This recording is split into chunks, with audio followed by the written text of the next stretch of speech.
So hello everyone, सबको hello है। जितने भी मेरे भाई हैं, प्यारी बहनें हैं, उनको। और आज है हमारा लेक्चर 5, साइंस फॉर FAA। ठीक है, तो देख लेते हैं सबसे पहले सिलेबस में हम क्या क्या कर चुके हैं। इन्वायरमेंटल पोल्यूशन वाला पार्ट ख़त्म है, विटामिन्स ख़त्म है, कम्युनिकेबल एंड नॉन कम्युनिकेबल ख़त्म है। ठीक है जी। और वेरियस सोर्सेज ऑफ एनर्जी ये भी ख़त्म है। और आज हम करने वाले हैं हमारा इंपॉर्टेंट टॉपिक केमिस्ट्री का, chemical equation and types. NCERT से ये पूरा कवर करने वाले हैं डिटेल में, एमसीक्यूज की प्रैक्टिस के साथ। ठीक है,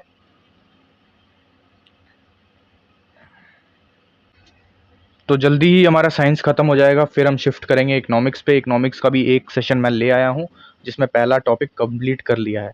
इकोनॉमिक्स के कंसेप्ट्स और जो भी इंपॉर्टेंट थ्योरीज है वो आपको कवर करवा दी है, वो भी ज़रूर चेकआउट कर लेना। ठीक है, तो अब हम करते हैं हमारा केमिकल इक्वेशन टाइप्स सारा इसमें कंप्लीट। ठीक है,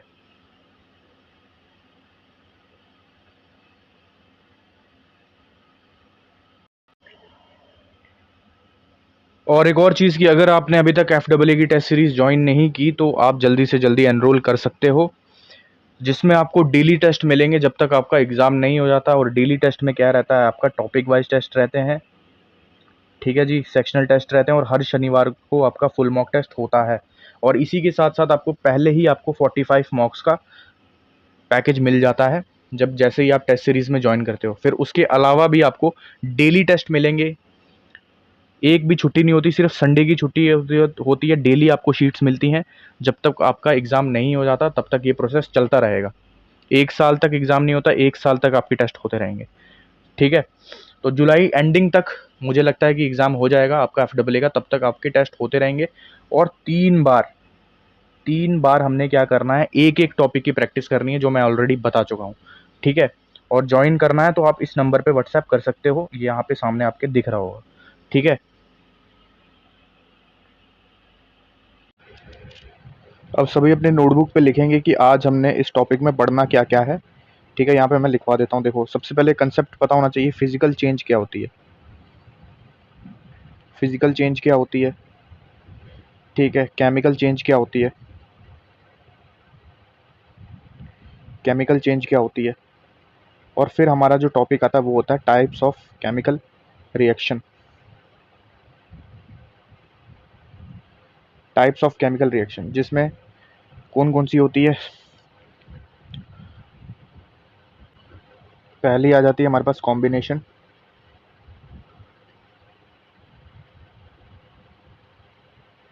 ठीक है, decomposition, displacement reaction,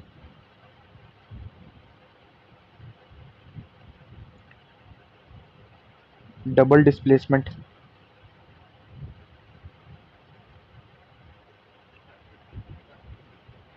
oxidation reaction,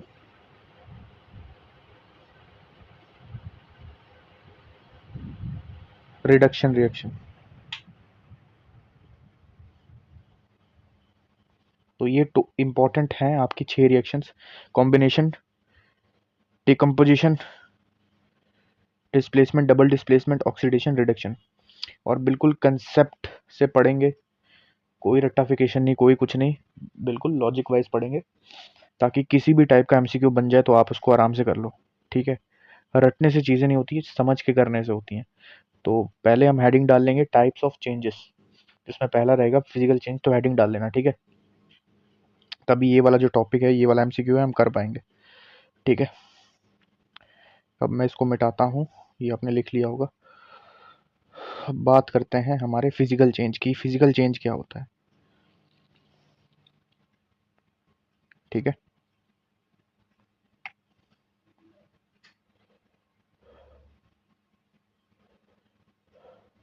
अब फिजिकल चेंज में क्या होता है ना, जब भी किसी सबस्टांस का, जब भी किसी चीज का क्या चेंज होता है, शेप, साइज और स्टेट चेंज होता है, तो वो किस कैटेगरी में आता है, वो आता है फिजिकल चेंज की कैटेगरी में। क्या क्या चेंज होता है, तो हमारा शेप चेंज होती है, साइज चेंज होता है और स्टेट। ये तीनों चीज़ें क्या हो जाती हैं आपकी फिजिकल चेंज में, अलग हो जाती हैं, ठीक है। और मेन बात ये है कि जो सबस्टांस रहेगा ना वो सेम रहेगा। इसमें कोई नया चीज नहीं बनने कोई भी नई चीज नहीं बनने वाली है। जो सबस्टांस पहले था वही सबस्टांस बाद में भी रहेगा चेंज के बाद, लेकिन उसकी शेप चेंज हो सकती है, साइज चेंज हो सकता है और स्टेट भी उसकी चेंज हो सकती है, ठीक है। तो यही चेंजेस जब होते हैं इसी को हम बोलते हैं फिजिकल चेंज। तो क्या मैंने यहाँ पे लिख सकता हूँ ना, अगर सबस्टांस क्या होना चाहिए, वही रहना चाहिए, सबस्टांस शुड बी सेम, ठीक है। लेकिन क्या क्या चेंजेस आएंगी, शेप की, साइज की और स्टेट की। अगर मैं एक एग्जांपल लेके आपको बताऊं, ये ग्लास में कुछ पानी पड़ा हुआ है, ठीक है। आपने इसको जमाया और ये क्या बन जाएगा, ऐसे आइस क्यूब्स में बन जाएगा, बर्फ बन जाएगी, ठीक है। लेकिन फॉर्मूला तो वही रहेगा ना, H2O, ये भी तो H2O ही रहेगा बर्फ बनने के बाद भी, लेकिन शेप चेंज हो रही है। क्या हो रही है, शेप चेंज हो रही है। ये लिक्विड था, ये किस में आ गया, सॉलिड में, शेप चेंज हुई, लेकिन सबस्टांस तो दोनों एक ही है ना। तो यही आपकी क्या होती है, फिजिकल चेंज होती है। जब भी किसी सबस्टांस की शेप चेंज होती है, साइज चेंज होती है, स्टेट चेंज होती है, लेकिन सबस्टांस वही रहता है, उसमें कोई वेरिएशन नहीं आती, उसी चेंज को हम बोलते हैं फिजिकल चेंज, ठीक है। एक और एग्जांपल से समझो। वाटर है, उसको मैंने क्या किया, ये लिक्विड फॉर्म में है, इसको मैंने बॉईल किया। बॉईल करने के बाद क्या होगा, ये स्टीम में कन्वर्ट हो जाएगी, और स्टीम में कन्वर्ट होने के बाद ये गैस में। तो क्या हो रहा है यहाँ पे, इसकी स्टेट चेंज हो रही है, स्टेट चेंज हो रही है ना, लिक्विड से ये किस में जा रही है, गैस में। लेकिन अभी भी ये H2O है, और स्टीम बनने के बाद भी H2O है, सबस्टांस चेंज नहीं हो रहा, ठीक है। एक और चीज कि मेरे को बताओ कि जैसे मैंने पानी को बर्फ बनाया था, वापस से बर्फ पानी बन जाएगी ना कभी, या तो मैं गर्म करके कर दूंगा या वो ऑटोमेटिकली खुद ब खुद हो जाएगी। तो ये क्या है, रिवर्सिबल प्रोसेस है ना, रिवर्सिबल प्रोसेस, ठीक है। वापस मैं उसी सेम स्टेट में उसको ला सकता हूँ जिसमें वो पहली थी। स्टीम से भी हम अगर वाटर से स्टीम बना रहे हैं तो स्टीम से ऑब्वियस सी बात है वापस से वो वाटर बन सकता है। तो ये क्या होती हैं, जनरली आपकी क्या रहती हैं, रिवर्सिबल रहती हैं। रिवर्सिबल चेंज होती है कौन सी, फिजिकल चेंज, वापस से उस सेम स्टेट में आ सकती है, ठीक है।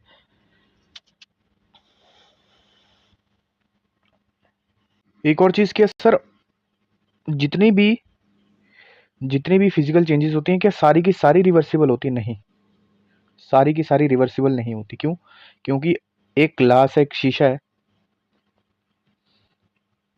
उसको मैं इतना तोड़ता हूँ कि वो पाउडर बन जाता है।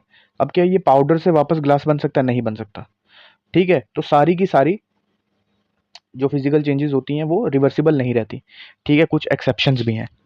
जनरली जो होती हैं रिवर्सिबल रहती हैं, ठीक है।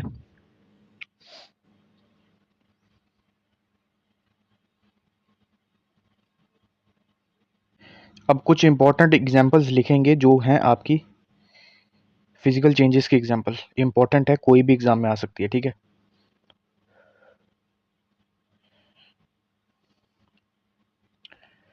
तो पहला लिखेंगे हम melting of ice,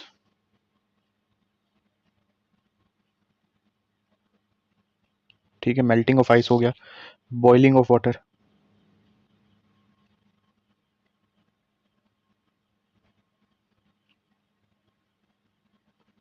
condensation, condensation में क्या होता है आपका, जो स्टीम होती है वो कंडेंस होके वापस से क्या बनती है, वाटर, ठीक है। फ्रीजिंग ऑफ वाटर,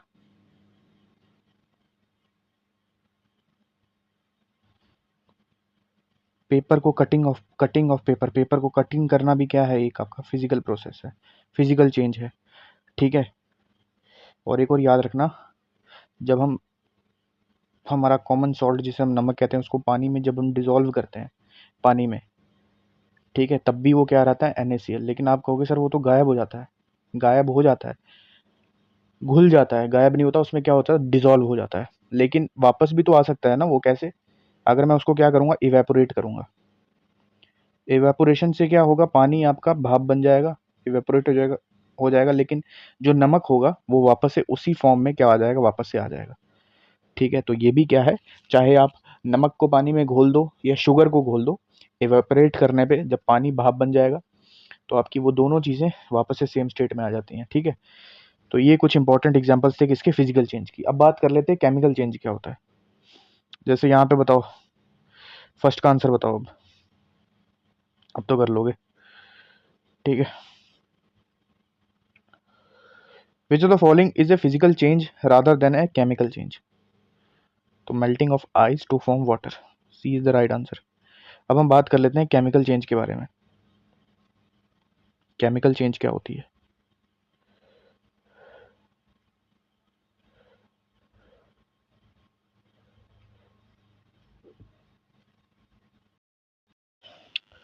अब मैंने तुम्हें फिजिकल चेंज में क्या बताया था कि कोई भी नया सबस्टांस नहीं बन रहा, लेकिन केमिकल चेंज में क्या होता है ना, नया सबस्टांस बनता है, न्यू सबस्टांस फॉर्म होता है।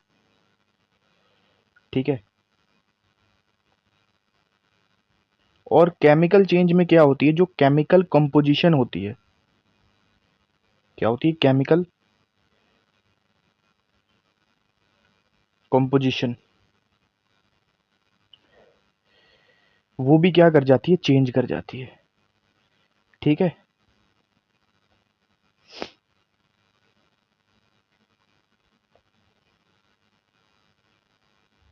अब मैं आपको अगर एक चीज बताऊं, हमें पता है कि दुनिया की हर एक चीज जो है वो किससे बनी है, एटम और मॉलिक्यूल से बनी है। अब जब भी केमिकल चेंज होता है तो क्या होता है, हमें बॉन्ड्स की नॉलेज पता है, केमिकल बॉन्ड्स की। तो वो क्या करते हैं, बॉन्ड्स क्या करते हैं, जो पुराने बॉन्ड्स होते हैं वो टूटते हैं, क्या करते हैं, टूटते हैं। जब भी दो चीजें रिएक्ट कर लेती है, सपोज कर लो ए चीज और बी चीज क्या कर रही है, आपस में क्या कर रही है, रिएक्ट कर रही है। रिएक्ट कर रही है तो हमेशा ये क्या बनाएगी, नया प्रोडक्ट बनाएंगी, क्या बनाएगी, न्यू प्रोडक्ट बनाएंगी। और ये जो रिएक्ट कर लेती है इन्हें हम क्या बोलते हैं, रिएक्टेंट्स कहते हैं। और ये जो बनता है हमारा, उसको क्या बोलते हैं, प्रोडक्ट्स। तो केमिकल कंपोजिशन में क्या होते हैं, जो पुराने बॉन्ड्स टूटते हैं, क्या होते हैं, टूट जाते हैं। ठीक है, और जब ये मिल रहे हैं तो क्या हो रहा है, पुराने बॉन्ड टूट रहे हैं और फिर जो प्रोडक्ट बनता है वो नए बॉन्ड से बनता है। ठीक है, आप एटम्स क्या करते हैं, वापस से रीअरेंज होते हैं और एक नए कॉम्बिनेशन में जुड़ते हैं, जिससे कि एक हमारा जो न्यू सबस्टांस है वो क्या होता है, बनता है, जिससे हम प्रोडक्ट बनते हैं। और इसका फॉर्मूला अलग होगा, इसका फॉर्मूला अलग होगा, लेकिन फिजिकल में क्या था, दोनों का सेम फॉर्मूला था। ठीक है, अब मैं एक सिंपल एग्जांपल से लेके अगर आपको बताऊं, तो हाइड्रोजन क्या है, हमारे पास एक गैस है। ठीक है, और ऑक्सीजन क्या है, ये भी हमारे पास क्या है, दोनों गैसेस है। लेकिन दोनों को जब मैं रिएक्ट करवाता हूं तो क्या बनता है, हमारे पास H2O बनता है। क्या बनता है, H2O बनता है। ठीक है, H2O बनता है। अब ये बताओ, ये कौन सी फॉर्म में आ गया, लिक्विड फॉर्म में। ठीक है, वाटर बनता है। ठीक है, और ये बिल्कुल नया सबस्टांस बन रहा है ना, दोनों, ये दोनों अलग है, ये अलग है, ये न्यू बना है। और ये भी याद रखना, एक और चीज मैं बताता हूँ, जब भी आपकी केमिकल चेंज होती है तो 5 निशानियां होती हैं, 5 पक्की निशानियां होती हैं। क्या, एक तो गैस रिलीज होती है। ठीक है, कलर चेंज होता है,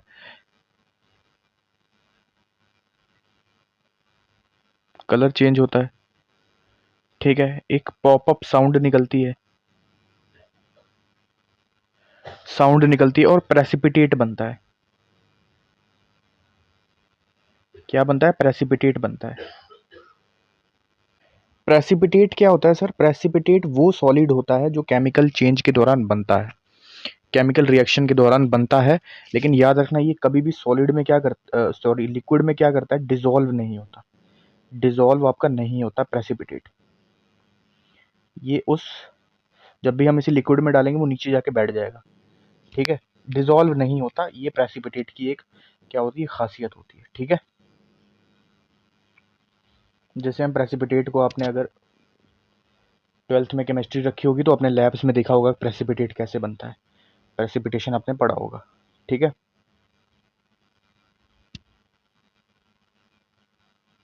ठीक है जी। तो अब हम बात कर लेते हैं, जैसे हमने एग्जाम्पल्स की बात की थी फिजिकल चेंज की, अब कुछ important examples of chemical change के बारे में बात कर लेते हैं, ठीक है। आई होप आप साथ साथ में नोट्स बना रहे होंगे। सबसे पहले हमारी एग्जाम्पल आ जाती है बर्निंग, किसी चीज का जलना,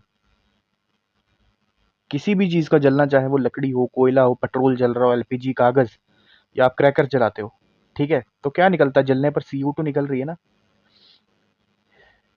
ठीक है। किसका एग्जाम्पल हो जाएगा केमिकल चेंज का? रस्टिंग, जंग जब लगता है, रस्टिंग कह लो, कोरोजन कह लो, ये सब किस में आ जाता है? केमिकल चेंज में। डाइजेशन, आपका जो खाना पचता है, ठीक है, होता क्या है डाइजेशन में? जो आपका कम्प्लेक्स कार्बोहाइड्रेट्स है वो पेट में सिंपल ग्लूकोज में टूट जाता है, तो वो भी क्या है? आपका एक केमिकल है, केमिकल चेंज है। रेस्पिरेशन, आप सांस लेते हो, हमारी बॉडी में ग्लूकोज का ऑक्सीजन के साथ रिएक्ट करके एनर्जी और CO2 बनाना, तो ये भी किसका हो जाएगा? पार्ट, ये हो जाएगा केमिकल चेंज का एग्जाम्पल। रेस्पिरेशन क्या होता है? हमारी बॉडी में ग्लूकोज का ऑक्सीजन के साथ रिएक्ट करके क्या बनता है? एनर्जी बनती है और CO2 रिलीज होती है, तो रेस्पिरेशन, ठीक है। फर्मेंटेशन, जिससे आपका अल्कोहल बनता है, वो भी क्या है? केमिकल चेंज है, फर्मेंटेशन।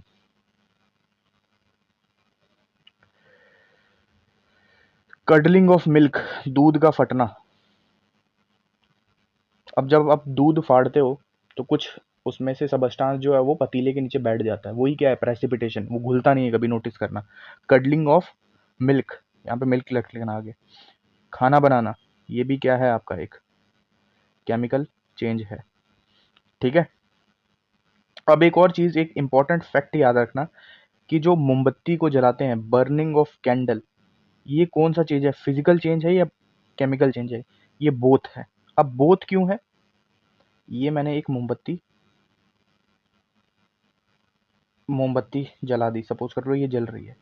अब जो इसका वैक्स पिघल के नीचे गिर रहा है, वो उसमें से कोई सबस्टांस चेंज चेंज थोड़ी ना हो रहा है, वही वैक्स नीचे पिघल के सॉलिड बन रहा है, तो कोई चेंज नहीं हो रहा।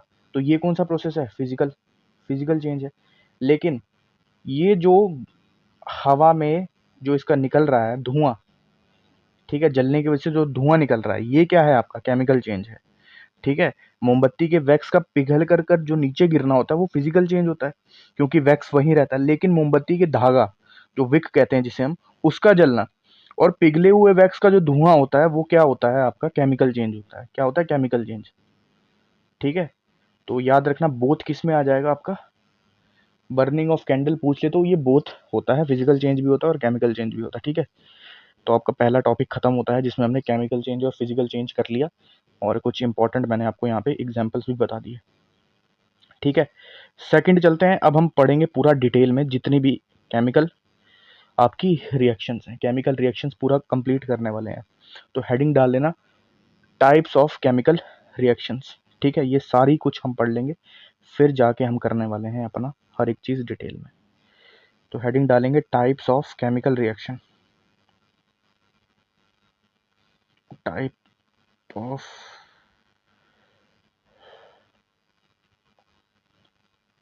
टाइप्स ऑफ केमिकल रिएक्शन,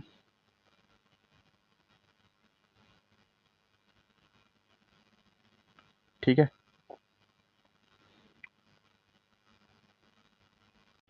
अब पहली हमारे पास जो रिएक्शन आएगी, ठीक है, वो आ जाएगी हमारे पास क्या? Combination reaction. कौन सी? कॉम्बिनेशन। कॉम्बिनेशन रिएक्शन में क्या होता है? जब दो या दो से ज्यादा रिएक्टेंट्स मिलके एक सिंगल प्रोडक्ट बनाते हैं। हमेशा याद रखना, एक सिंगल प्रोडक्ट इसमें बनता है, एक सिंगल प्रोडक्ट बनता है, ठीक है। क्या बोला मैंने? दो या दो से ज्यादा भी हो सकते हैं, तीन चार जितने मर्जी। तो दो या दो से ज्यादा रिएक्टेंट्स जब मिलके एक सिंगल प्रोडक्ट बनाते हैं तो वो कौन सी रिएक्शन होती है? Combination reaction. अगर मैं इसकी जनरल पैटर्न की बात करूं तो दो रिएक्टेंट मैंने यहाँ पे लिखे और ये एक सिंगल प्रोडक्ट बना रहा है, क्या? AB, ठीक है। यहाँ पे क्या है? एक सिंगल बना है प्रोडक्ट, यहाँ पे कोई भी प्लस का साइन नहीं होगा राइट साइड में, ठीक है, यहाँ पे जितने मर्जी हो सकते हैं लेकिन यहाँ पे नहीं हो सकता, ये आपको निशानी याद रखनी है। तो जनरल पैटर्न क्या है, एक सिंगल प्रोडक्ट बनता है कॉम्बिनेशन रिएक्शन में, कंबाइंड करती हैं चीजें। ठीक है, अब कुछ इसके इंपॉर्टेंट एग्जाम्पल है। सबसे पहले अगर मैं रियल लाइफ एग्जाम्पल की बात करूं, जो आपका burning of coal, burning of coal किसका आपका एक एग्जाम्पल हो जाएगा, आपका कॉम्बिनेशन रिएक्शन का, क्योंकि कोयला कार्बन ही होता है, वो जलाएंगे तो हमारे एटमॉस्फेयर में क्या है, ऑक्सीजन है, उसकी प्रेजेंस में जलेगा, तो ये क्या बनाएगा, कार्बन डाइऑक्साइड बनाएगा। एक सिंगल प्रोडक्ट बन रहा है, देख रहे हो, सिंगल बन रहा है, CO2 गैस बन रही है, ये सॉलिड है, ये गैस है, मिलकर क्या बना रहे हैं, ये यहाँ पे गैस, और ये एक सिंगल प्रोडक्ट बन रहा है। तो ये किसका एग्जाम्पल हो जाएगा, हमारा कॉम्बिनेशन रिएक्शन का। ठीक है, स्टूडेंट्स कंफ्यूज होते हैं कि तीन रिएक्टेंट्स मिलकर एक प्रोडक्ट नहीं बना सकते, बिल्कुल बना सकते हैं, ये याद रखना। लेकिन प्रोडक्ट जो होगा कॉम्बिनेशन रिएक्शन में, हमेशा क्या होगा, एक। अब एक इंपॉर्टेंट MCQ आता है एक और एग्जाम्पल का, वो है वाइट वॉशिंग का कंसेप्ट, सफेदी जिसे हम कहते हैं, वाइट वॉशिंग। अब इसमें जो आपका क्विक लाइम होता है ना, क्विक लाइम, CaO जिसे हम कहते हैं, वो किसके साथ रिएक्ट करता है, पानी के साथ। जब हम उसे में पानी में डिसॉल्व करते हैं CaO को, CaO क्या होता है, क्विक लाइम होता है, याद रखना। तो ये दोनों रिएक्ट करके क्या बनाते हैं, आपका CaOH2 बनाते हैं, जिसे हम क्या बोलते हैं, स्लेक्ड लाइम। ये क्या होता है, क्विक लाइम, और ये क्या होता है आपका स्लेक्ड लाइम। ठीक है, जब भी ये आपस में रिएक्ट करते हैं ना, एक सिंगल प्रोडक्ट क्या बनता है हमारे पास, स्लेक्ड लाइम मिलता है, और साथ साथ में हीट भी रिलीज होती है।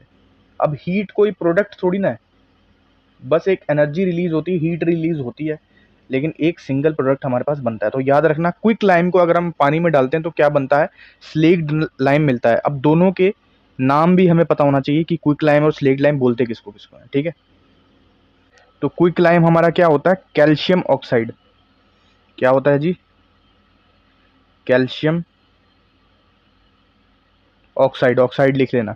और स्लेक्ड लाइन हमारा क्या होता है, कैल्शियम हाइड्रो ऑक्साइड। ये जो है ना, ये हाइड्रो ऑक्साइड होता है, कैल्शियम हाइड्रो ऑक्साइड। ठीक है, कैल्शियम हाइड्रो। और लाइमस्टोन क्या था, लाइमस्टोन का भी याद रखना, वो कैल्शियम कार्बोनेट होता है। ठीक है जी, तो ये मैंने आपको बता दिया। और देखो यहाँ पे हीट निकल रही है ना, जब भी किसी रिएक्शन में क्या निकले, हीट निकले, क्या निकले, हीट निकले, तो वो कौन सी रिएक्शन होती है, ये आपकी एक्सोथर्मिक रिएक्शन होती है। कौन सी, एक्सोथर्मिक रिएक्शन होती है। कौन सी होती है, एक्सोथर्मिक रिएक्शन। और हीट कहाँ पे आएगी, आपकी प्रोडक्ट साइड में आएगी, यहाँ पे तो हीट यहाँ पे क्या होगी, रिलीज होगी। लेकिन अगर मैं एंडोथर्मिक की बात करूँ ना, तो वहाँ पे हीट क्या होती है, हीट अब्जॉर्ब होती है। क्या होती है, अब्जॉर्ब होती है। और वो हमेशा कहाँ पे होगी, जैसे मैं रिएक्टेंट साइड में होगी, जैसे A+B प्लस यहाँ पे हीट। ठीक है, यहाँ पे क्या हो रही है, अब्जॉर्ब हो रही है। लेकिन एंडो में क्या होता है, वो यहाँ पे प्रोडक्ट में आके रिलीज होती है। ठीक है, ये आपको पता होना चाहिए। तो ये मैंने आपको एक्सोथर्मिक और एंडोथर्मिक भी बता दिया। ठीक है,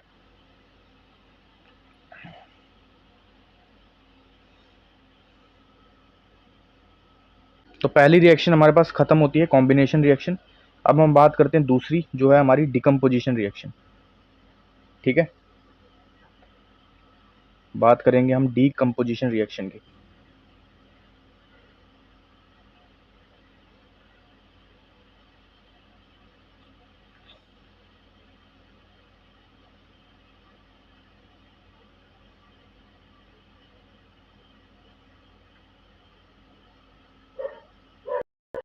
अब डीकम्पोजिशन रिएक्शन जो होती है, वो बिल्कुल उल्टे होती है किसके, आपके कॉम्बिनेशन रिएक्शन की।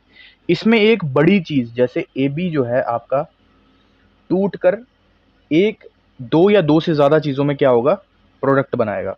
एक बड़ी चीज, एक सिंगल प्रोडक्ट टूटता है। ठीक है,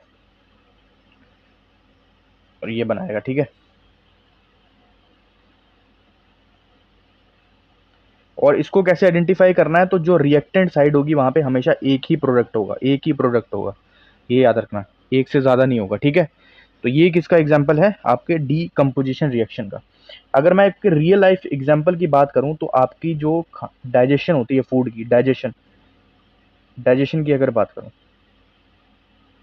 हमारा खाना क्या होता है, एक टाइप का कम्प्लेक्स कार्बोहाइड्रेट है या प्रोटीन है, तो पेट में जाकर वो किस में टूटता है, सिंपल ग्लूकोज और अमीनो एसिड्स में। कार्ब्स क्या हो रहे हैं, टूट रहे हैं किस में, ग्लूकोज और अमीनो एसिड्स में टूट रहे हैं। तो एक सिंगल प्रोडक्ट जैसे कार्ब्स है वो किस में टूट रहा है, ग्लूकोज और अमीनो एसिड में। तो ये किसकी एग्जांपल होगी, आपकी डीकम्पोजिशन रिएक्शन की। ठीक है, अब देखो इसमें ना तीन टाइप की आपकी इक्वेशंस आ जाती हैं डीकम्पोजिशन।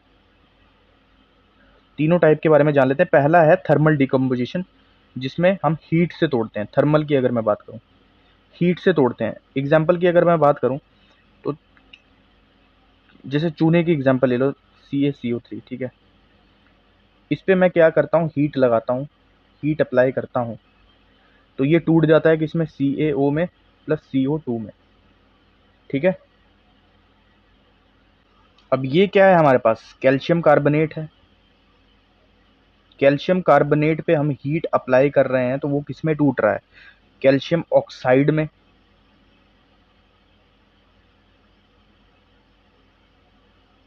और कौन सी गैस निकाल रहा है ये, तो कार्बन डाइऑक्साइड निकाल रहा है। किसकी एग्जांपल हो गई आपकी, डीकम्पोजिशन रिएक्शन की। एक ही सिंगल प्रोडक्ट है, हीट अप्लाई करने से। पहला हो गया थर्मल का, ठीक है। दूसरा है इलेक्ट्रोलाइटिक डीकम्पोजिशन, जो इलेक्ट्रिसिटी से हम तोड़ते हैं। इलेक्ट्रोलाइटिक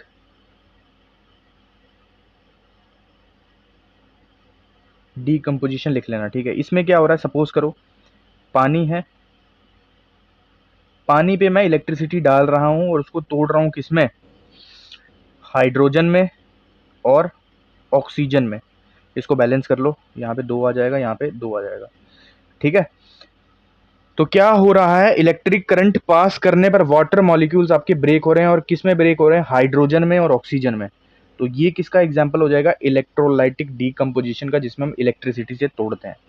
तीसरा अगर मैं बात करूं, तीसरा है आपका फोटोलाइटिक डीकम्पोजिशन। फोटोलाइटिक डीकम्पोजिशन होती है जब हम सनलाइट से तोड़ते हैं। किससे, सनलाइट से। फोटोलाइटिक एग्जाम्पल, सिल्वर क्लोराइड ले लो, सनलाइट इस पे डाली, ये किस में टूट जाएगा, सिल्वर में, और साथ में क्लोरीन गैस दे देगा। ठीक है, नाम याद रखना, ये क्या है, सिल्वर क्लोराइड है। ये क्या है, सिल्वर, और ये क्या है, क्लोरीन गैस। तो क्या हो रहा है, सनलाइट क्या कर रही है, सिल्वर क्लोराइड को ब्रेक करती है, सिल्वर मेटल बनता है, और क्लोरीन जो है हमारे पास गैस रिलीज होती है। ठीक है, ये आपको पता होना चाहिए।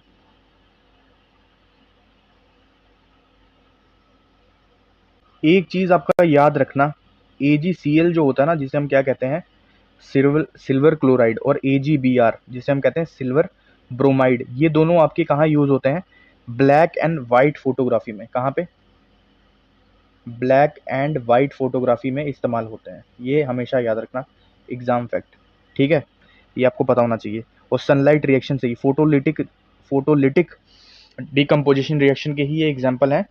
AgCl और AgBr यहाँ पे कर लेना, AgBr, ठीक है। ठीक है, सिल्वर ब्रोमाइड और सिल्वर क्लोराइड कहाँ पे इस्तेमाल होते हैं, ब्लैक एंड व्हाइट फोटोग्राफी में। और किसके एग्जाम्पल है ये, फोटोलिटिक डिकम्पोजिशन के, ठीक है।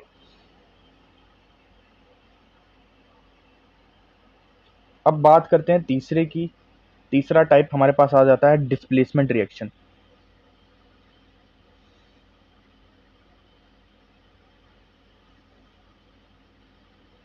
यार बड़े सारे लोग ना सवाल पूछते हैं, सर आपका कोई कोर्स नहीं है।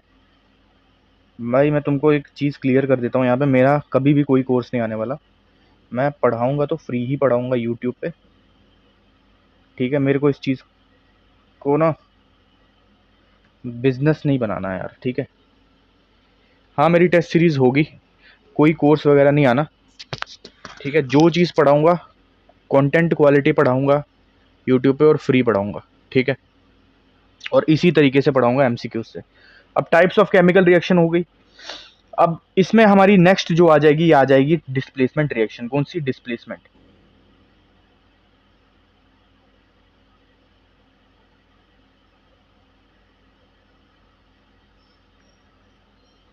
डिस्प्लेसमेंट रिएक्शन की अगर मैं बात करूं, इसमें मोर रिएक्टिव और लेस रिएक्टिव का कंसेप्ट होता है, डिटेल में पढ़ते हैं, ठीक है।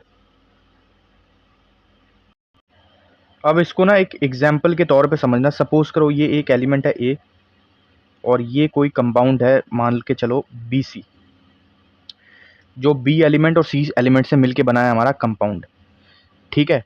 और ए जो है वो ज़्यादा रिएक्टिव है और बी जो है वो कम रिएक्टिव है। क्या है? बी कम रिएक्टिव है। अब डिस्प्लेसमेंट रिएक्शन में क्या होता है ना, जब एक ज़्यादा रिएक्टिव एलिमेंट किसी कम रिएक्टिव एलिमेंट को उसके कंपाउंड से हटा देता है, रिप्लेस कर देता है। अब ए ज़्यादा रिएक्टिव है, बी कम रिएक्टिव है, तो ए क्या करेगा? बी को हटा के उसकी जगह ले लेगा। बी को हटा के उसकी जगह ले लेगा तो क्या हो जाएगा? यहाँ पे बी को हटाया, उसकी जगह ले ली और बी क्या हो गया? अलग हो गया, ठीक है। समझ में आया? यहाँ पे ए क्या था? ज़्यादा रिएक्टिव था। बी क्या था? कम रिएक्टिव था। अब इसकी ना एग्जाम्पल्स बहुत इंपॉर्टेंट है। सबसे पहले एग्जाम्पल लिखो जो रियल लाइफ एग्जाम्पल होती है आपकी डिस्प्लेसमेंट रिएक्शन की। रस्टिंग, जंग लगना, ये किसकी एग्जाम्पल आ जाएगी? आपकी डिस्प्लेसमेंट रिएक्शन की, ठीक है। ओह सॉरी यार, रस्टिंग कहाँ से आ गया? गैल्वनाइजेशन, ठीक है। रस्टिंग से बचाने के लिए गैल्वनाइजेशन।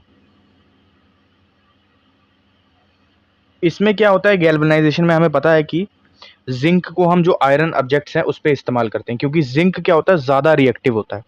सो पहले रिएक्ट करता है और आयरन को क्या करता है? रस्टिंग से बचाता है। तो गैल्वनाइजेशन है हमारी रियल लाइफ एग्जाम्पल किसकी? डिस्प्लेसमेंट रिएक्शन की, ठीक है। अब कुछ केमिकल रिएक्शंस देख लेते हैं एग्जाम्पल किसकी? डिस्प्लेसमेंट रिएक्शन की। सबसे पहले जिंक प्लस कॉपर सल्फेट, ठीक है। ये क्या बना रहा है? Zinc sulphate plus copper. अब मुझे बताओ, खुद ही बताओ कि यहाँ पे लेस रिएक्टिव कौन सा है और मोर रिएक्टिव कौन सा है? जिंक किसकी जगह ले ली? जिंक ने कॉपर की। तो जिंक क्या है? ज़्यादा रिएक्टिव है, ठीक है। जिंक आया और कॉपर का क्या कर दिया? हटा दिया, और कॉपर जो है वो यहाँ पे अलग हो गया, ठीक है। एक और एग्जांपल लेते हैं किसकी? मैग्नीशियम की प्लस हाइड्रोक्लोरिक एसिड की, ठीक है।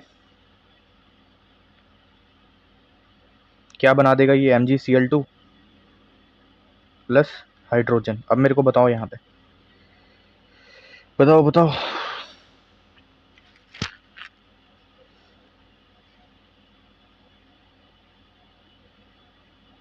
Mg आया, किसको हटा दिया? हाइड्रोजन को हटा दिया। और ये बैलेंस किया हुआ, तो इसीलिए Cl2 को देके घबराना नहीं, ठीक है। ठीक है, एक एग्जांपल ये हो गई। एक और चीज याद रखना, जैसे अगर मैं यहाँ पे लिखूं Cu प्लस FeSO4, तो क्या ये कोई रिएक्शन आगे जाके प्रोडक्ट बनाएगा? नहीं बनाएगा। क्यों? क्योंकि मुझे पता है कि आयरन जो है वो कॉपर से क्या है? ज्यादा रिएक्टिव है, ठीक है। कमजोर एलिमेंट अगर बाहर है तो वो ताकतवर को नहीं हटा सकता। जैसे कॉपर जो है वो आयरन से क्या है? कमजोर है, लेस रिएक्टिव है, ठीक है। अब रिएक्टिविटी सीरीज भी आपको याद करनी है, ठीक है। सबसे ज़्यादा रिएक्टिव पोटेशियम, फिर क्या आ जाएगा? सोडियम, फिर क्या आ जाएगा? कैल्शियम, फिर क्या आ जाएगा मेरे पास? मैग्नीशियम, ये याद रखना। फिर क्या आ जाएगा? अल्मोनियम, फिर क्या आ जाएगा? जिंक, फिर क्या आ जाएगा? आयरन, ठीक है। फिर क्या आ जाएगा? लेड, और फिर क्या आ जाएगा? आगे लिख लेना, ठीक है। तो ये जो इंपॉर्टेंट रिएक्टिविटी सीरीज है ये आपको पता होनी चाहिए अच्छे से, ठीक है। कंप्लीट ही करवा देता हूँ यार। यहाँ पे क्या आ जाएगा? हाइड्रोजन, कॉपर, कॉपर मरकरी, ठीक है, सिल्वर, और फिर सबसे कम रिएक्टिव होता है आपका गोल्ड, AU, ठीक है, तो ये जो रिएक्टिविटी सीरीज है वो याद कर लेना, क्वेश्चन सीधे सीधे बनेगा। ठीक है,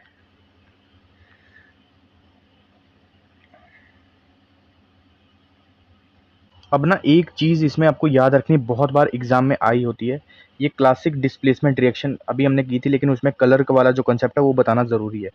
देखो, जब भी कोई कॉपर सल्फेट सॉल्यूशन होता है ना, CuSO4, इसके अंदर मैं अगर क्या डाल दूं, आयरन डाल दूं, सपोज कर लो मैंने लोहे का किल डाल दिया, यहाँ पे मैं Fe कर देता हूँ। अब यहाँ पे ना रिएक्शन के टाइम पे, रिएक्शन से पहले जो कॉपर सल्फेट सॉल्यूशन होता है इसका कलर क्या होता है, ब्लू होता है, क्योंकि इसके पास Cu आयन्स होते हैं। कौन से आयन्स होते हैं, Cu वाले आयन्स होते हैं। ठीक है, और जैसे ही ये रिएक्ट करता है किसके साथ, आयरन के साथ, तब क्या बन जाता है, जो प्रोडक्ट बनता है उसका कलर जो होता है वो बन जाता है हमारे पास लाइट ग्रीन बनता है। क्या बनता है, लाइट ग्रीन बनता है। ठीक है, तो बनाएगा क्या, बनाओ यहाँ पे ऐसे कर लेता हूँ।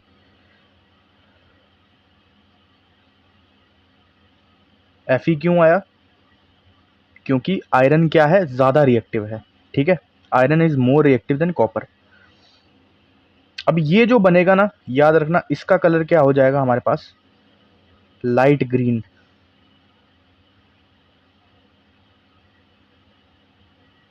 और ये जो बनता है इसको क्या बोलेंगे, फेरस सल्फेट बोलते हैं। क्या बोलते हैं, फेरस सल्फेट। और इसका कलर होगा लाइट ग्रीन। तो याद रखना ब्लू किस में चेंज होता था, लाइट ग्रीन में।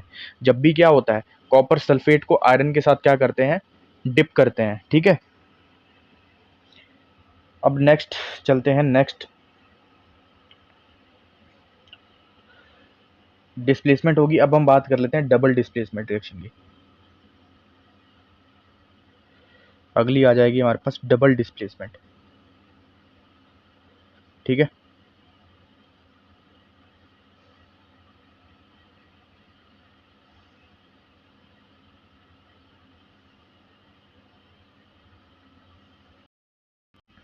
और डबल डिस्प्लेसमेंट रिएक्शन का एक और नाम है, इसको मेथाथीसिस रिएक्शन भी कहते हैं। ठीक है, मेथाथीसिस। अब इसमें इस रिएक्शन में क्या होता है ना, जब दो कंपाउंड्स अपने क्या करते हैं, पार्टनर्स या आयंस क्या करते हैं, चेंज करते हैं और नए कंपाउंड्स बन जाते हैं, उसी को हम बोलते हैं डबल डिस्प्लेसमेंट रिएक्शन। अगर मैं एग्जांपल की बात करूं, सपोज कर लो एक कंपाउंड है AB और दूसरा कंपाउंड है CD, तो ये क्या करेंगे, चेंज करेंगे अपने पार्टनर्स को, अपने आयंस को।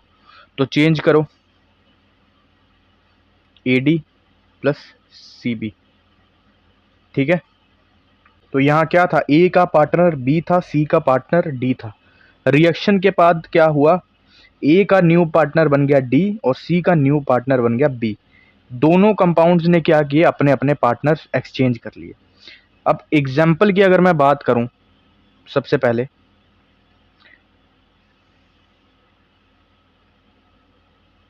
रियल लाइफ एग्जाम्पल की पहले बात कर लेते हैं यार, क्योंकि वही जनरल साइंस है ना, इसीलिए।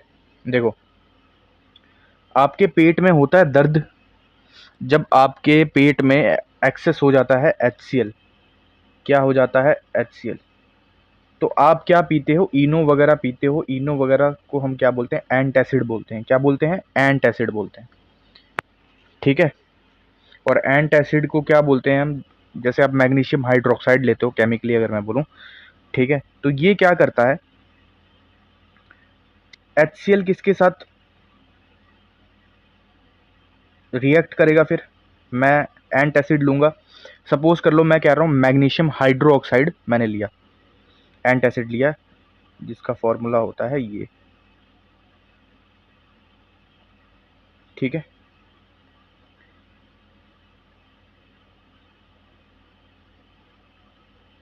इसने क्या किया, HCl को न्यूट्रल कर दिया और क्या बना दिया, MgCl2। और यहाँ पे क्या बन गया, 2H2। बैलेंस करने के लिए यहाँ पे भी 2 लगा देता हूँ। ठीक है, और बना क्या रहा है यहाँ पे, ये मैग्नीशियम क्लोराइड बना रहा है, जो कि एक सॉल्ट है, और पानी बना रहा है। तो देख रहे हो ना, जो एसिड था उसको कैसे न्यूट्रल कर दिया। तो ये किसका एग्जाम्पल हो जाएगा, और कंपाउंड भी क्या होंगे, चेंज हो गए। तो ये किसका एग्जाम्पल हो जाएगा, हमारे डबल डिस्प्लेसमेंट रिएक्शन का एक रियल लाइफ एग्जाम्पल हो जाएगा। क्या, जब भी आपको पेट में दर्द होती है, आप एंटासिड वगैरह लेते हो, तो उसकी वजह से जो एसिड की क्वांटिटी है वो धीरे धीरे न्यूट्रल हो जाती है। ठीक है,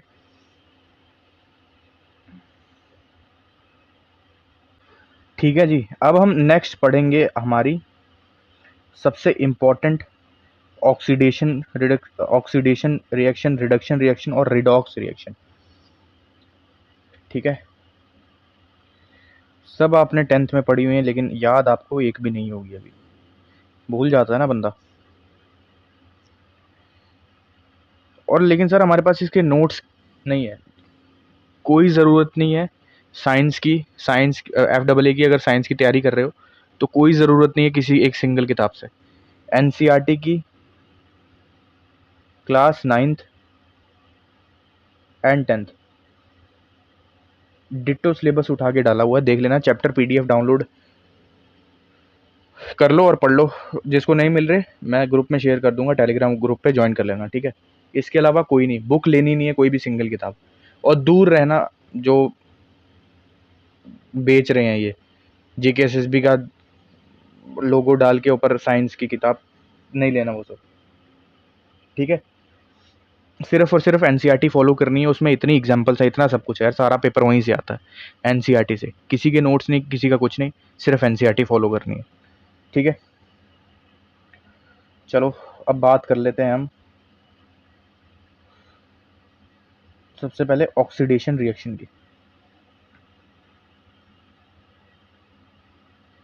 अब ऑक्सीडेशन रिएक्शन करने से पहले सबसे पहले याद रखना ऑक्सीडेशन रिएक्शन का रियल लाइफ एग्जांपल क्या होगा। तो मैंने ऊपर गलती से लिख दिया था रस्टिंग, जंग लगना। ठीक है, अब बात करते हैं ऑक्सीडेशन रिएक्शन की डिटेल में। अब ऑक्सीडेशन रिएक्शन में याद रखना, या तो इसमें ऑक्सीजन का क्या होगा, एडिशन होगा, और हाइड्रोजन का क्या होगा, आपका रिमूवल होगा। ये दो फंडे अभी सबसे पहले मान के चलो। ठीक है, जैसे मैं एग्जाम्पल के तौर पे अगर बात करूं, मैग्नीशियम को मैं क्या करता हूं, जलाता हूं। ये आपकी एनसीईआरटी की एग्जाम्पल है। मैग्नीशियम को मैं क्या करता हूं, जलाता हूं। अब जलाऊंगा तो वो ऑक्सीजन के प्रेजेंस में ही चलेगी ना, क्योंकि हमारे एटमॉस्फेयर में क्या है, ऑक्सीजन है। तो Mg को मैं जला रहा हूं ऑक्सीजन के प्रेजेंस में, तो क्या बनेगा, ये MgO बन जाएगा। ठीक है, तो क्या हो रहा है, जो मैग्नीशियम है उसने क्या किया, ऑक्सीजन को गेन किया। क्या किया, गेन कर लिया। तो ये क्या हो जाएगा, ऑक्सीडेशन रिएक्शन। ठीक है, दूसरा अगर मैं बात करूं एग्जांपल, जंग लगता है जो हमारे लोहे को। ठीक है, जंग कैसे लगेगा, वो भी ऑक्सीजन के प्रेजेंस में लगेगा, Fe+O2। ठीक है, तो ये क्या बना देगा फिर, जंग कैसे लगता है मेरे को पहले बताओ। पानी पड़ता है आपके लोहे के ऊपर, पानी भी तो पड़ेगा, तो H2O भी तो आएगा यार। ठीक है, तो ये क्या बना देगा,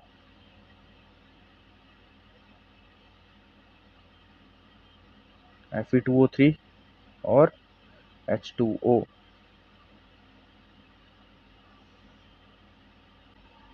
आयरन के पास क्या आ गया, ऑक्सीजन। आयरन क्या हो रहा है, ऑक्सीडाइज हो रहा है।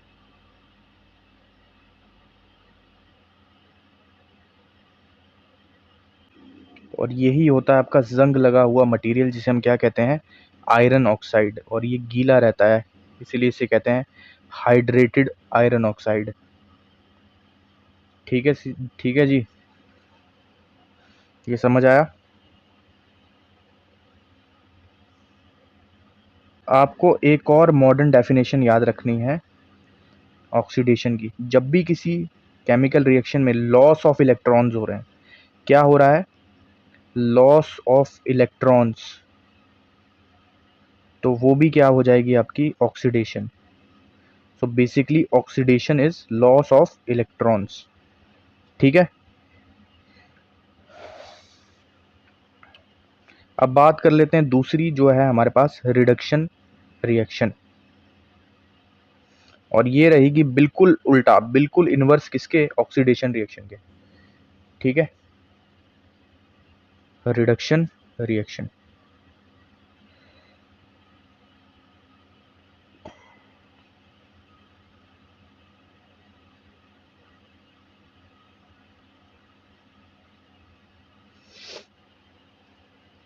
इसमें क्या होगा, removal of oxygen.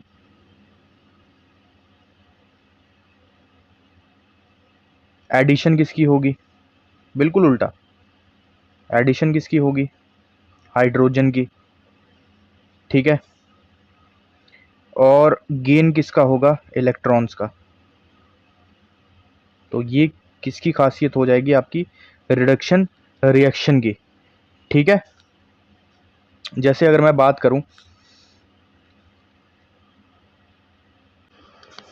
Copper oxide को अगर मैं हाइड्रोजन के साथ रिएक्ट करवाऊंगा तो क्या देगा ये मुझे, कॉपर और पानी देगा। अब देखो इसमें ऑक्सीजन क्या हो गया, लॉस हो गया। ठीक है, छोड़ चला गया छोड़ के, कॉपर ऑक्साइड लूजेस ऑक्सीजन। तो ये कौन सी एग्जांपल हो जाएगी हमारे पास, रिडक्शन रिएक्शन की।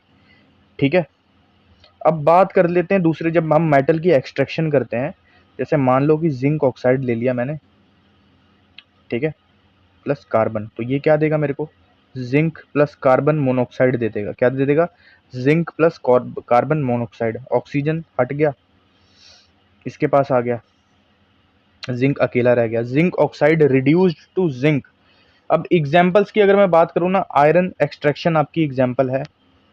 ठीक है, रिडक्शन रिएक्शन की। कॉपर की एक्सट्रैक्शन हम करते हैं, फोटोसिंथेसिस में क्या होता है आपके, CO2 का रिडक्शन होता है ना फोटोसिंथेसिस में, तो वो भी किसकी एग्जांपल आपकी हो जाएगी, रिडक्शन रिएक्शन की। रियल लाइफ एग्जांपल है। अब बात कर लेते हैं तीसरा जो है हमारी, रिडॉक्स रिएक्शन। रिडॉक्स, अब रिडॉक्स में क्या होगा, दोनों ऑक्सीडेशन और रिडक्शन दोनों सेम प्लेस पे होंगे। Both oxidation and reduction, both oxidation and reduction होगा आपका किसमें, रिडॉक्स रिएक्शन में, रिडॉक्स। ठीक है,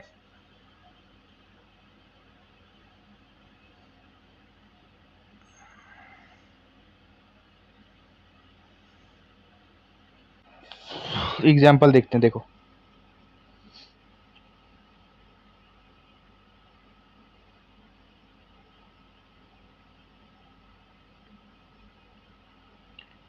इसमें देखो,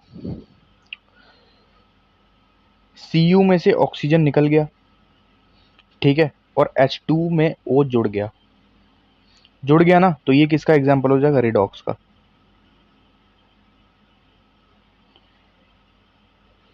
CuO बदल गया Cu में, ऑक्सीजन निकल गया, फिर ऑक्सीडेशन किसका हुआ, H2 बदल गया H2O में, ऑक्सीजन जुड़ गया। ठीक है, एक और एग्जांपल ले लेते हैं।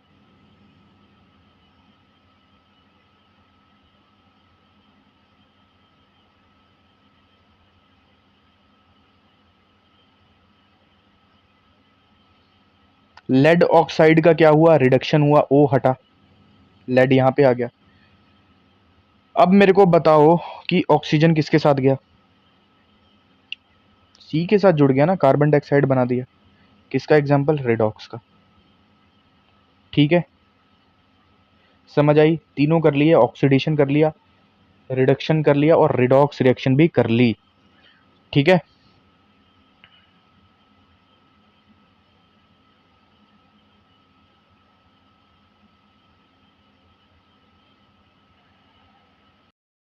अब एक कंसेप्ट याद रखना किसका, रेंसिडिटी का। क्वेश्चन आ सकता है कि रेंसिडिटी किसका एग्जाम्पल है, तो ये है आपका ऑक्सीडेशन का। किसका, ऑक्सीडेशन का। रेंसिडिटी होता क्या है, आपका खाना जब सड़ना शुरू कर जाता है, जब ऑयल्स या फैट्स प्रेजेंट होते हैं फूड आइटम में, तो एयर के साथ कांटेक्ट में ऑक्सीजन गैस के साथ क्या करते हैं, वो रिएक्ट करते हैं, उनका क्या हो जाता है, ऑक्सीडेशन, तो जिसकी वजह से बैड स्मेल आती है, टेस्ट गायब हो जाता है, टेस्ट एकदम घटिया टेस्ट आता है, बैड टेस्ट, खाना आपका खराब हो जाता है। तो वो किसकी एग्जाम्पल है, रेंसिडिटी, किसकी एग्जाम्पल है, ऑक्सीडेशन की। ठीक है जी। रेंसिडिटी होता क्या है, oxidation of oils and fats present in food. ठीक है, बहुत बार ये एमसीक्यू आता है, तो ये आपको याद रखना है। ठीक है, तो कौन कौन सी रिएक्शन कर ली, डिकम्पोजिशन हो गई, कॉम्बिनेशन हो गई, डिस्प्लेसमेंट, डबल डिस्प्लेसमेंट हो गई, ऑक्सीडेशन, रिडक्शन, रिडॉक्स कर ली, एंडोथर्मिक का कंसेप्ट आपको बता दिया, एक्सोथर्मिक का कंसेप्ट मैंने आपको बता दिया है। ठीक है, तो सारी इंपॉर्टेंट रिएक्शन जो है वो हम कंप्लीट कर चुके हैं।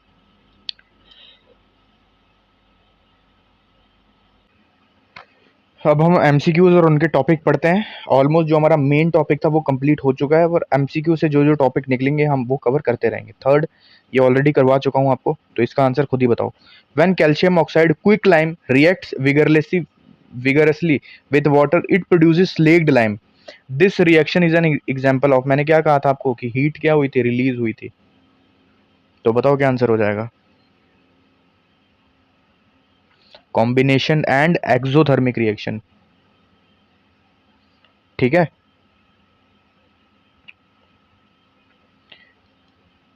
क्योंकि अगर मैं जो क्विक लाइम था उसके वो किसके साथ जोड़ रहा था आपको, जो कैल्शियम ऑक्साइड है जिसे हम क्विक लाइम कहते हैं, पानी के साथ मिला रहा था, तो क्या बन रहा था हमारे पास, CaOH2, हमारे पास स्लेक्ड लाइम बन रही थी, और हीट क्या हो रही थी, रिलीज हो रही थी। तो ये किसकी एग्जांपल आ गई थी हमारे पास, कॉम्बिनेशन और एक्सोथर्मिक रिएक्शन की। ठीक है, अब आपको एग्जाम के लिए क्या क्या याद रखना है, क्विक लाइम क्या है, कैल्शियम ऑक्साइड, फॉर्मूला क्या है, CaO, स्लेक्ड लाइम क्या है आपका, CaOH2 स्लेक्ड लाइम, जिसे हम क्या कहते हैं, कैल्शियम हाइड्रो ऑक्साइड, जिसके साथ भी OH2 लगा होता है ना, समझ लो वो क्या है, हाइड्रो ऑक्साइड है। ठीक है, और कार्बोनेट जिसे हम कैल्शियम कार्बोनेट अगर पूछ ले, ये पूछ सकता है कैल्शियम कार्बोनेट,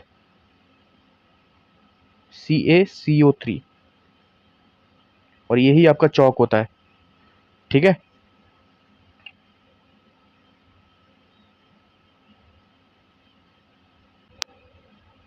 चलते हैं अब नेक्स्ट एमसीक्यू की तरफ। Fourth MCQ, the decomposition of vegetable matter into compost is an example of which type of reaction. Fourth का बताओ।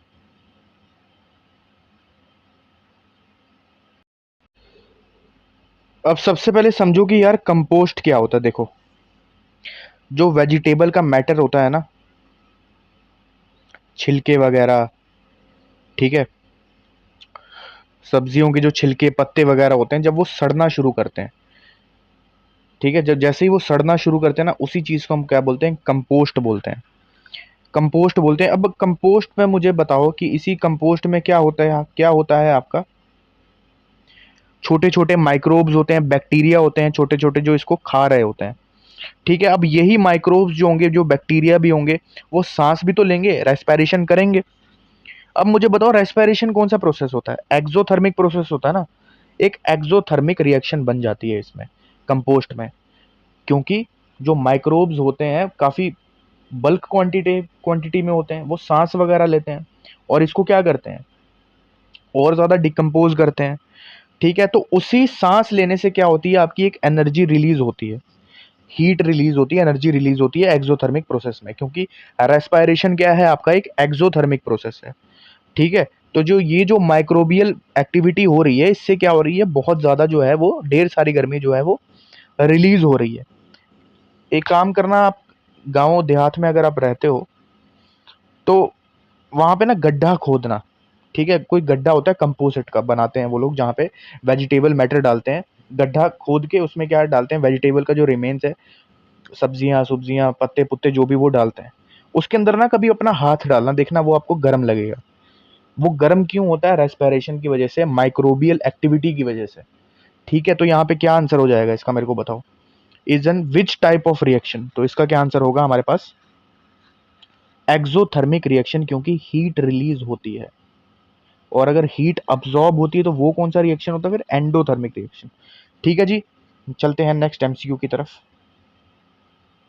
नेक्स्ट एमसीक्यू, इस पे टिक इसीलिए मार के रखी थी क्योंकि देखो कितना आसान है। मैंने आपको डीकम्पोजिशन के कुछ टाइप्स पढ़ाए थे। ठीक है, हीट में क्या होता है, कैसे तोड़ते हैं? तो थर्मल, क्योंकि थर्मल डिकम्पोजिशन में तोड़ते कैसे हैं? हीट से। ठीक है, और डिकम्पोजिशन क्यों है? क्योंकि एक सिंगल कंपाउंड किस में टूट गया? दो में, दो प्रोडक्ट्स में, और यहां पे सिंगल ही है। ठीक है, CaO और CO2। ठीक है,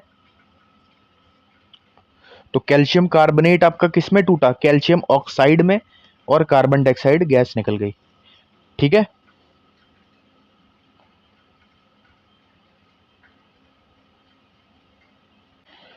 और मैंने आपको शुरू में बताया था कि डीकम्पोजिशन तोड़ने के लिए हमेशा हमें पहले बाहर से एनर्जी देनी पड़ती है, और एनर्जी तीन फॉर्म में हम देंगे। एक हीट, गर्मी, इलेक्ट्रिसिटी, बिजली, और तीसरा फोटोलाइटिक, सनलाइट। तो जब किसी चीज को हीट गर्म करके हम तोड़ रहे हैं तो उसको हम क्या बोलते हैं? Thermal decomposition. यहाँ पे हीट से ही आपको पता चल जाता। ठीक है, कंपाउंड याद रखना, CaCO3 क्या है? आपका कैल्शियम कार्बोनेट है। CaO क्या है? कैल्शियम ऑक्साइड है। ठीक है, फोटोलिटिक, डिकम्पोजिशन, इलेक्ट्रोलिटिक, ये सब करवा चुका हूँ। ठीक है, नेक्स्ट एमसीक्यू की तरफ चलते हैं। सिक्स्थ एमसीक्यू है, which of the following is used in black and white photography? करवा रखा है। Both A and B is the right answer, ये दोनों ही। सिल्वर क्लोराइड और सिल्वर ब्रोमाइड भी। और कौन सी रिएक्शन होती है? फोटोलाइटिक, सनलाइट वाली। फोटोलाइटिक डिकम्पोजिशन होती है। ठीक है, इतनी डिटेल में करवा रहा हूँ यार, देखो। सेवंथ, इसीलिए सारा करवा दिया था। ये भी देखो, आयरन नेल वाला आ गया, light green, blue colour light green में हो जाता है। क्यों हो जाता है? करवा रखा है, इसलिए सारा शुरू में ही करवा दिया। यही फायदा होता है एमसीक्यू से पढ़ाई करने का। ठीक है, किताब रटने से, नोट्स रटने से कुछ भी नहीं मिलता। जब तक कंसेप्ट क्लियर ना हो और प्रैक्टिस ना की हो एमसीक्यूज की, कम्पिटिटिव एग्जाम नहीं क्रैक होने वाला। सीधा सा फंडा ये है। एकेडमिक्स पेपर नहीं है जिसमें रट के कुछ भी लिख लोगे नंबर दे देगा एग्जामिनर ना। कम्पिटिटिव एग्जाम है, लॉजिक चलेगा, कंसेप्ट चलेंगे, और प्रैक्टिस चलेगी एमसीक्यूज की। ठीक है, तो क्या बताया था मैंने आपको कि आयरन ज्यादा रिएक्टिव होता है कॉपर से, इसीलिए उसको क्या कर लेता है? डिस्प्लेस कर लेता है। बी सही इसका आंसर हो जाएगा। ठीक है, और कौन सी रिएक्शन है ये? तो displacement.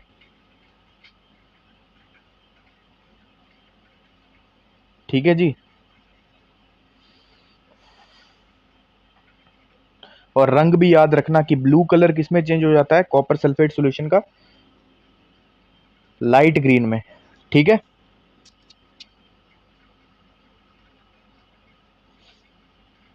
Eighth, which of the following is the correct order of reactivity for the given metal? ऊपर ही करवा रखा था ये, बताओ इसका आंसर।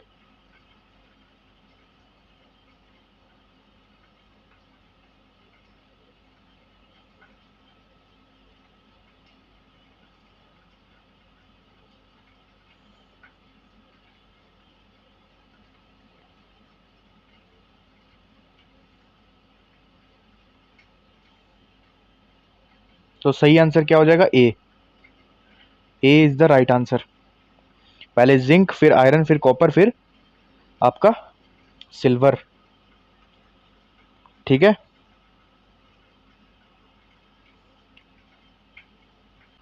एक और याद रखना कि मोस्ट रिएक्टिव मेटल कौन से होते हैं? Most reactive, potassium and sodium.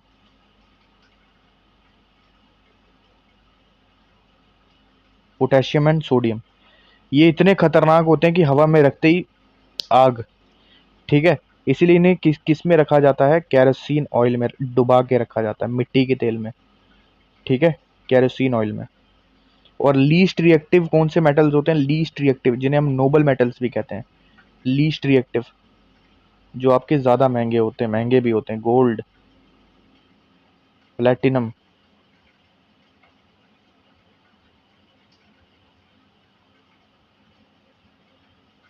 ये ना हवा के साथ रिएक्ट करते हैं, ना पानी के साथ, ना एसिड के साथ रिएक्ट करते हैं।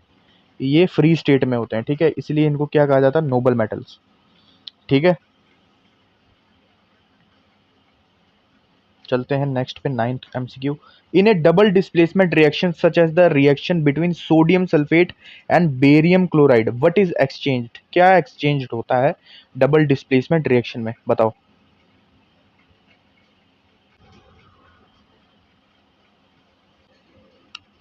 तो इस पे मैंने क्या कहा था आपको, डबल डिस्प्लेसमेंट रिएक्शन में पार्टनर्स एक्सचेंज करते हैं, और वो पार्टनर्स क्या होते हैं आपके, आयंस। सर ये आयंस क्या होते हैं, तो आयंस उन एटम्स को कहा जाता है जिन पर चार्ज होता है पॉजिटिव या नेगेटिव। ठीक है, याद रखना ये।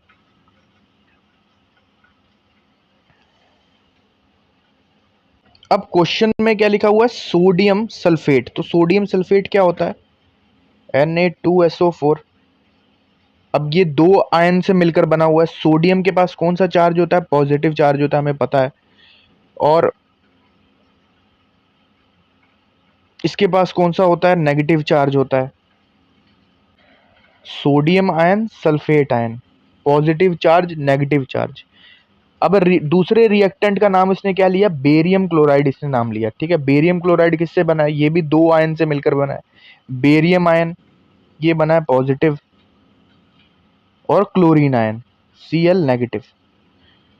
तो एक्सचेंज होता है ना, ठीक है, सोडियम वाला जो है वो भाग कर किसके साथ जुड़ जाएगा आपका, क्लोरीन वाले के साथ। ठीक है, तो बनेगा क्या आपका, NaCl बनेगा, सोडियम क्लोराइड बन जाएगा। बेरियम वाला किसके साथ जुड़ जाएगा आपका, सल्फेट के साथ। ठीक है, तो ये क्या बन जाएगा, बेरियम सल्फेट बन जाएगा। ये लिखते रहना बहुत इंपॉर्टेंट है, बाद में नहीं कहना कि सर हमने गलती कर दी, सीधे सीधे सवाल आ जाएगा, आयंस। ठीक है, 10 a reaction in which N insoluble solid, देखो प्रेसिपिटेट बताया था ना, इनसॉल्युबल सॉलिड होता है, इस फॉर्म डिस्कार्ड, कौन सी रिएक्शन होती है।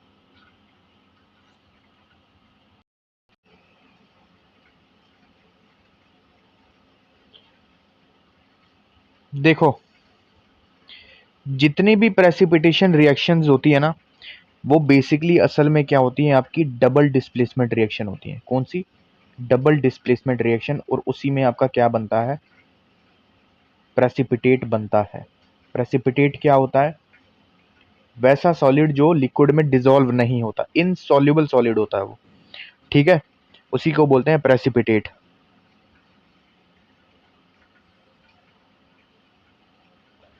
जैसे मैंने आपको बताया था, जब हम सोडियम सल्फेट को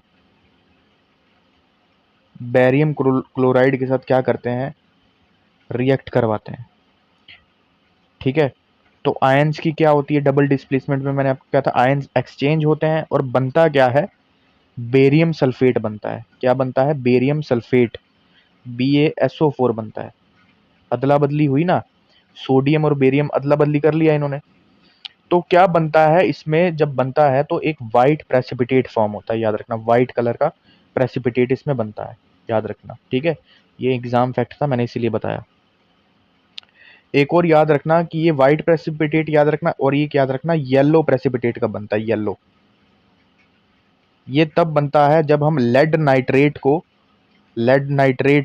PbI2 को मिलाते हैं किसके साथ, ठीक है, पोटेशियम आयोडाइड के साथ मिलाते हैं तब, सॉरी यार क्या लिख दिया, तो क्या कहा मैंने, लेड नाइट्रेट को और पोटेशियम आयोडाइड को मिलाते हैं तो बनता है हमारे पास लेड आयोडाइड, PbI2 बनता है। ठीक है, तो जो प्रेसिपिटेट इसमें से निकलता है ना, वो किस कलर का होता है, येलो कलर का, बस ये एक एग्जाम फैक्ट याद रखना। 11th, oxidation is a process which involves, oxidation detail में करवा चुका हूं, तो बताओ क्या आंसर होता है,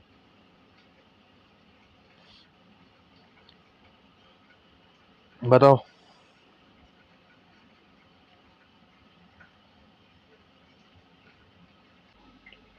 तो मैंने आपको बताया था जब भी ऑक्सीडेशन होती है क्या होता है, ऑक्सीजन का एडिशन होता है, हाइड्रोजन रिमूव होता है और इलेक्ट्रॉन्स क्या होते हैं, लूज होते हैं। और इसी का उल्टा ऑक्सीजन का रिडक्शन होता है और हाइड्रोजन का एडिशन होता है और गेन ऑफ इलेक्ट्रॉन्स होगा, तो वो क्या होगा, आपका रिडक्शन रिएक्शन होगी। ठीक है, तो इसका आंसर क्या हो जाएगा, all of the above is the right answer. ठीक है, in the reaction of which substance is being reduced, बताओ।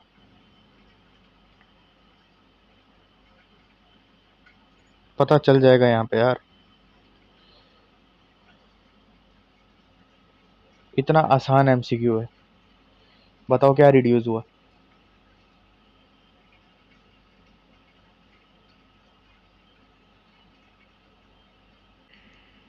कॉपर ऑक्साइड से ऑक्सीजन निकल रहा है, तो क्या आंसर होगा इसका, कॉपर ऑक्साइड। और ये कौन सी टाइप की रिएक्शन है भाई साहब, रिडॉक्स रिएक्शन है, क्योंकि ऑक्सीजन का गेन भी तो हो रहा है हाइड्रोजन में और वाटर बन रहा है, H2O बन रहा है। समझ में आ गया, तो ये कौन सी टाइप की ऑक्सीजन रिएक्शन है आपकी, रिडॉक्स रिएक्शन है। ठीक है,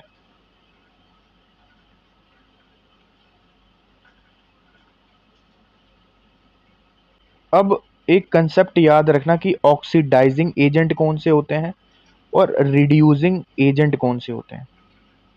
ऑक्सीडाइजिंग एजेंट वो एजेंट होते हैं जिसका खुद का रिडक्शन होता है, जैसे यहाँ पे कॉपर ऑक्साइड का क्या हो रहा था, रिडक्शन हो रहा था। तो जिसका खुद का रिडक्शन होता है उसको रिड्यूसिंग एजेंट नहीं बोलते, उसको क्या बोलते हैं, ऑक्सीडाइजिंग एजेंट। ठीक है, लेकिन रिड्यूसिंग एजेंट कौन सा होता है, जिसका खुद का क्या होता है, ऑक्सीडेशन। यहाँ पे हाइड्रोजन का क्या हो रहा था, उसको ऑक्सीजन मिल रहा था, तो वो क्या है, आपका रिड्यूसिंग एजेंट है, याद रखना। ठीक है, ये कंसेप्ट कंफ्यूज नहीं होना इनमें। ठीक है, नेक्स्ट एमसीक्यू की तरफ जाते हैं। A reaction in which both oxidation and reduction occur simultaneously, क्या बोलते हैं उसको, रिडॉक्स रिएक्शन कहते हैं। ठीक है, when fats and oils are oxidised they become,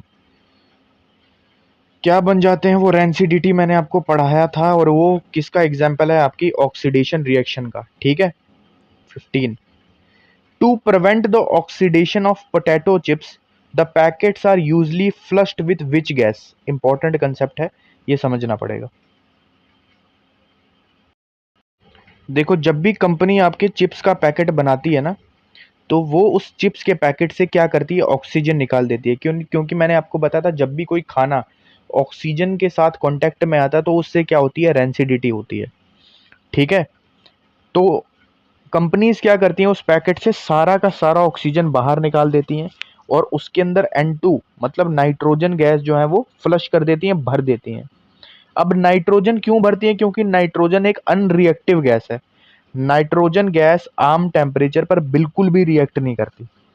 ठीक है, ये चिप्स के तेल के साथ कोई केमिकल रिएक्शन नहीं करती और ऑक्सीजन को चिप्स तक पहुंचने नहीं देती है। जैसे आप बाहर निकालते हो तो रेंसिडिटी नहीं होती। ठीक है, तो इसका क्या आंसर हो जाएगा, nitrogen. 15 is the right answer. ठीक है, ठीक है, एमसीक्यूज तो हमारे खत्म हो गए और आपका टॉपिक भी अब लगभग खत्म हो गया, बस दो कंसेप्ट रह गए हैं, वो हम अब पढ़ेंगे। कोरोजन, कोरोजन क्या होता है, ठीक है, रस्टिंग क्या होती है,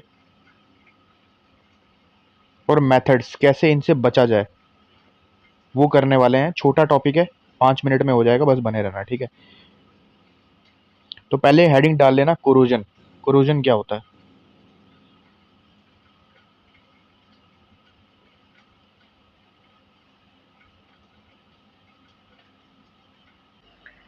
अब दोनों को ना एक ही साथ समझो, कोरोजन और रस्टिंग को, क्योंकि रस्टिंग एक कोरोजन की टाइप ही है।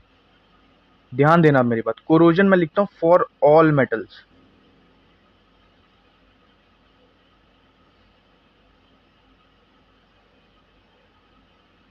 लेकिन रस्टिंग में सिर्फ और सिर्फ कौन सा मेटल होगा, आयरन, ये होता है। तो क्या मैं ये कह सकता हूं कि ऑल कोरोजन्स आर रस्टिंग, नहीं कह सकता।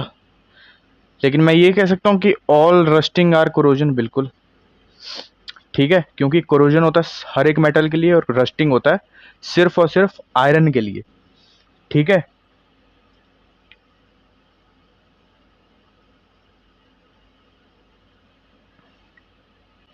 अब कोरोजन में क्या होता है कि जब भी कोई मेटल अपने एटमॉस्फेयर में किसके कांटेक्ट में आता है, ऑक्सीजन के कांटेक्ट में आता है, ठीक है। और नमी, नमी में क्या आ जाएगा आपका, मॉइस्चर या वाटर,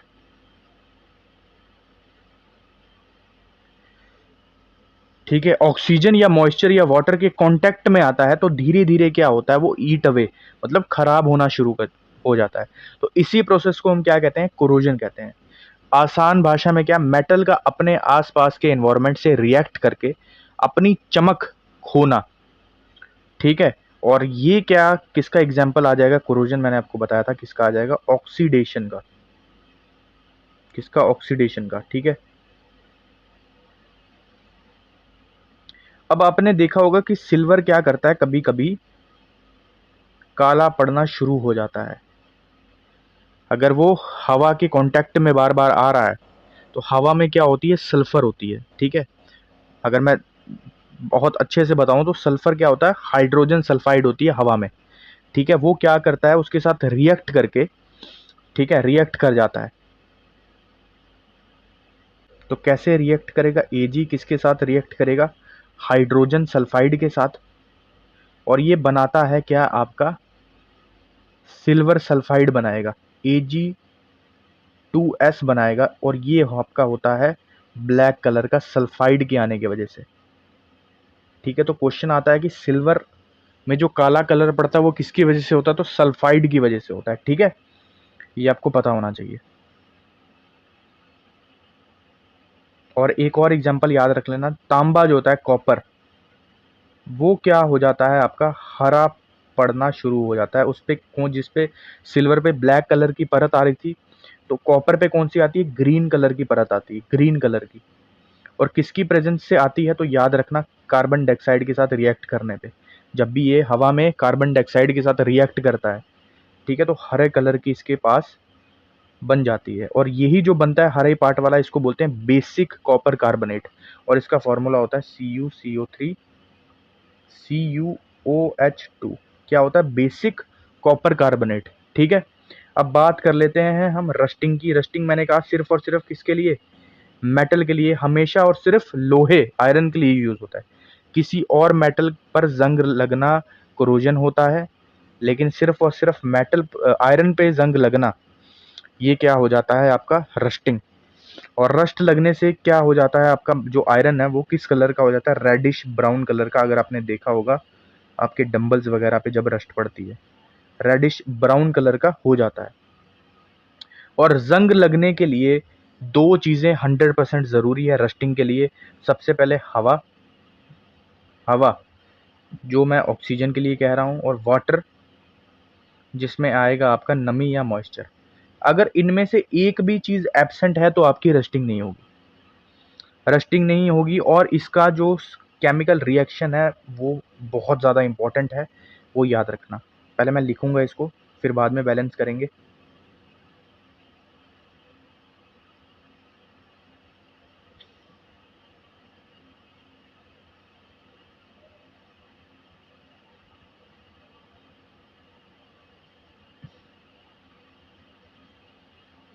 ये साथ साथ में लिखेंगे। और ये क्या बनाएगा, H2, ठीक है। और ये जो पार्ट बनता है ना, यही आपका रस्ट होता है। हाइड्रेटेड फेरिक ऑक्साइड, यही आपका जंग होता है, जिसको हम कहते हैं हाइड्रेटेड फेरिक ऑक्साइड। तो क्या हुआ, लोहा आपका ऑक्सीजन वाटर के कांटेक्ट में आया और उसने क्या बनाया, हाइड्रेटेड फेरिक ऑक्साइड। अब आपने अगर बुक्स पे देखा होगा ना कि H2O के साथ X लगा होता है। अब ये X इसीलिए लगा होता है क्योंकि पानी के मॉलिक्यूल्स फिक्स्ड नहीं होते, वो मॉइस्चर के हिसाब, मॉइस्चर या वाटर के हिसाब से कम या ज़्यादा होते रहते हैं, इसलिए एक्स लगाते हैं। हमें नहीं पता कितने मॉलिक्यूल होते हैं, ठीक है जी। और अगर इसको मेरे को करना ही है बैलेंस, तो यहाँ पे 4 आ जाएगा, यहाँ 3 कर दो, 2 यहाँ, 2 यहाँ पे, ठीक है, तो ये आपकी जनरल इक्वेशन होती है रस्टिंग की। ठीक है, ये बहुत इंपॉर्टेंट है। अब बात कर लेते हैं कि इनसे बचा कैसा जाए, कोरोजन और रस्टिंग से कैसे बचा जाए, क्या क्या मेथड्स होते हैं। ठीक है, अब बेसिक मेथड्स जो होते हैं, देखो जो घरेलू नुस्खे होते हैं, मेथड्स मेथड्स सबसे पहले पेंटिंग कर देते हैं हम।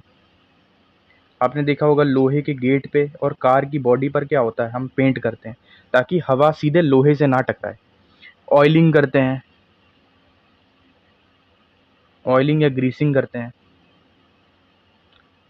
मशीन्स के जो पार्ट्स होते हैं और साइकिल की जो चेन होती है उस पर क्या लगाते हैं हम, तेल या ग्रीस लगाते हैं ना। अब दूसरा मेथड आ जाता है गैल्वेनाइजेशन। गैल्वेनाइजेशन और गैल्वेनाइजेशन पे किस चीज़ की परत लगती है, आपने पढ़ा होगा तो किसकी लगती है परत, बताओ, जिंक की। जिंक की पतली परत चढ़ाते हैं।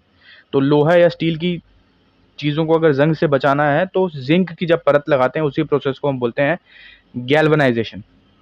ठीक है, अब क्यों, क्योंकि जिंक जो होता है वो लोहे से ज़्यादा रिएक्टिव होता है। अगर आपने रिएक्टिविटी सीरीज देखी है तो हवा की ऑक्सीजन पहले जिंक से रिएक्ट करेगी और जिंक ऑक्साइड बना लेती है। क्या बना लेती है, जिंक ऑक्साइड बना लेती है, जो अंदर के लोहे को क्या कर लेती है, सेफ कर लेती है। जिंक ऑक्साइड जैसे ही बनता है तो वो फिर जो आयरन होता है उसके साथ रिएक्ट नहीं करता, क्योंकि जिंक ऑक्साइड की लेयर बन जाती है। ठीक है, और लोहे को वो सेफ रखती है। ठीक है, और तीसरा मेथड हमारे पास आ जाता है अलॉइंग। अलॉइंग क्या होता है, जब किसी मेटल को किसी दूसरी मेटल या नॉन मेटल के साथ पिघला कर हम बनाते हैं। ठीक है, तो उसकी प्रॉपर्टीज क्या हो जाती हैं, एनहांस कर जाती है, बेहतर हो जाती हैं।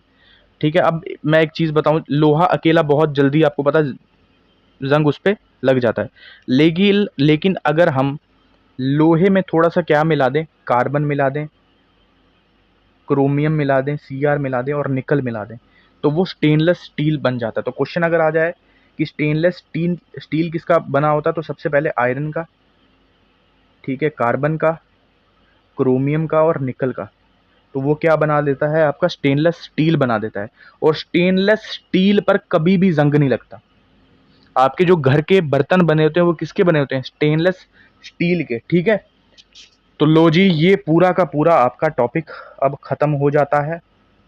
ठीक है, सब कुछ इसमें मैंने करवा दिया, केमिकल रिएक्शन, उसके टाइप्स और जो जो इंपॉर्टेंट कंसेप्ट थे डिटेल में आपको पढ़ा दिया है।